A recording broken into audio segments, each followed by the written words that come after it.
Hi everyone, my name is Taylor Baggerly and I am the Program and Assessment Specialist here at the Department of Education. This is vignette number 3 in the nuts and bolts of interim assessment general topic.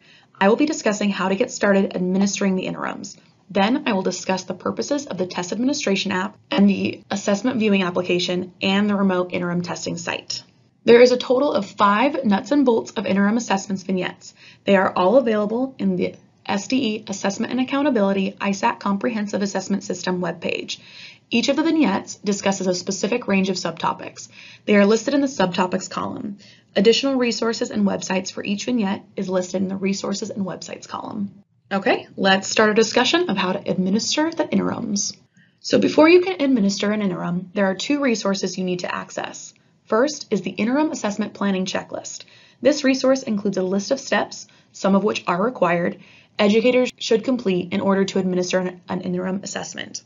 Some of the steps include logging into TIDE to reset passwords, uploading students into TIDE, and creating rosters or groups of students. The second resource is the TA certification course. This online course is required for everyone that will be administering an interim. It is required to be completed every year and takes about 30 minutes to complete. So after completing the TA certification course, you will be certified to administer an interim. Now, there are actually 2 different methods to administer an interim and an online platform that allows remote learning students to take the interims as well. Let's get into these one at a time. First up is the Test Administration app, or the TA app. This app can be used for a standardized administration of an interim. To say it another way, a certified TA starts a test session and a student logs on into that test session to take the interim. Next is the Assessment Viewing Application, or AVA.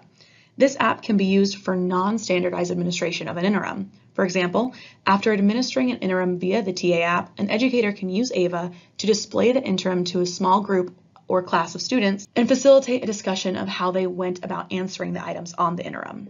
Lastly, there is a remote interim testing site. Since some students are learning remotely using their own machines, our testing vendor has created a platform where students can use the web browser installed on their machine instead of the Idaho Secure browser to log in and take a standardized administration of an interim. Each of those apps are accessible on the ISAT portal. Let's talk more about the purpose of each of these apps. As I mentioned before, the TA app is used by a certified TA to start a test session and administer the interim tests. Students can then log into the test session either during in-person or remote instruction.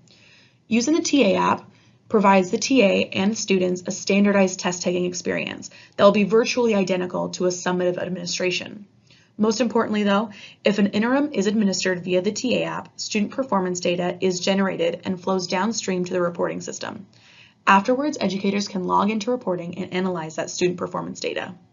Next up is AVA. AVA has several different uses, so we'll go over them one by one. First is the method I previously mentioned. Let's say you have administered an interim via the TA app, and you have logged into reporting to analyze student performance data. During that analysis, you have noticed a pattern in student understanding of how to answer a particular set of questions. So based off of that analysis, you want to engage the students in a formative assessment process that allows them to talk through their thinking and correct those misconceptions.